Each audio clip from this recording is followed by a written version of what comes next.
ஜோசியர் ஐயா, உங்களுக்கு வர வர எங்க மேல என்ன கோவம்னே தெரியல. நீங்க ட்ரெண்ட் ஆகுறதுக்கோசரம் பாத்தீங்கன்னா, வீட்டுல பெண்கள் மிஷின் போட்டு தைக்க கூடாது, அது குடும்பத்துல பிரச்சனை வரும் அப்படின்னு சொல்லிட்டு இருக்கிறீங்க. ஏங்க, நீங்க சொல்ற 10 பிரச்சனையில ஒண்ணு ஏதாவது குடும்பத்துக்குள்ள மிஷின் போட்டாலும் போடலினாலும் இருக்கத்தான் செய்யுங்க. கத்திரிக்கோள், ஊசி, நூல் இதையெல்லாம் போகும்போது ஒரு குடும்பத்துல இருக்கிறவங்க பார்த்துட்டு போனா கெடுதல் அப்படிங்கிறீங்க. எத்தனையோ நாள் இந்த மிஷின்ல தைச்ச காசுல இருந்து வரதை வச்சுதான் ஒரு ஸ்கூல் ஃபீஸ் கட்டியிருப்பாங்க, சாப்பிட்டுருப்பாங்க, எல்லாமே பண்ணியிருப்பாங்க.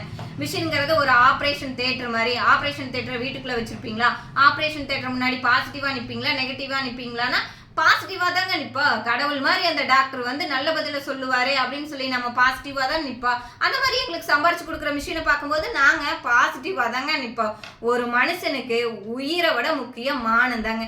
அந்த மானத்தை காப்பாத்துறதுக்காக ஆடையை தைக்கிறது இந்த மிஷின் தான். அப்ப இந்த மிஷின் கடவுள் மாதிரி. நீங்க என்ன சொல்றீங்க? நேரம் சரியில்லைன்னா கோயிலுக்கு போங்க, கடவுளை பார்த்து கும்பிடுங்கிறீங்க.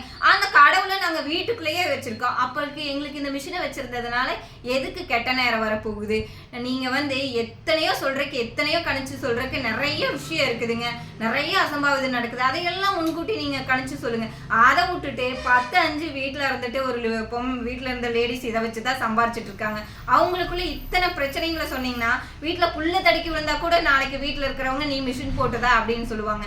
எங்க பொழப்ப ஏங்க கெடுக்குறீங்க? எத்தனையோ பேர்த்துக்கு இது வாழ்வாதாரமா இருக்குது. அதனால வீட்டுல மிஷின் இருக்கிறது கடவுளே இருக்கிற மாதிரி தாங்க. கடவுள் இருக்கிற இடத்துல என்ன கெட்டதை நடந்துட போகுது. அதனால மிஷின் இருக்கிறது எப்பவுமே நல்லதே அப்படிங்கிறது தான் என்னோட அபிப்பிராயம். நீங்களும் இந்த வீடியோவையெல்லாம் நம்பிட்டு வீட்டுல மிஷின் இருக்கிறவங்க என்னடா பண்றதுன்னு நினைச்சிட்டு இருக்காதீங்க. எல்லாரும் கடை வைக்க முடியாது. நிறைய பேர் வீட்டுல மிஷின் போட்டு தைச்சு அதுதான் உங்களுக்கு வாழ்வாதாரமா இருக்கு. அதனால இந்த மாதிரி பதிவுகளை நீங்க நம்ப வேண்டியதில்லை. நீங்க எப்பவும் போல குழப்பமே இல்லாம வீட்டுல இருந்துட்டு மிஷின் வச்சு நீங்க நல்லா தைச்சு நல்லா சம்பாரிச்சுட்டே இருங்க. Thank you friends.